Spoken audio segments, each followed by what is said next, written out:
See? It's definitely working, as you can see. I bumped the wheel. You can see the needle move. Now that's how close I can get it using this gauge. This gauge is designed for cylinders in cars, I think.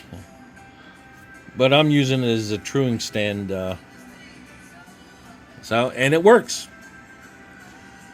If anybody else needs that information, they could use one of these gauges, and they're not that expensive. So you don't have to buy a special truing stand. I'm using my wheel balance stand from my motorcycle and this magnetic lock on right there magnetically locks it down in because this casing is steel. So it's extremely precise. Here, I'll show you. It's spinning, it's touching. Okay, now if I bump the wheel, you'll see the needle move. See?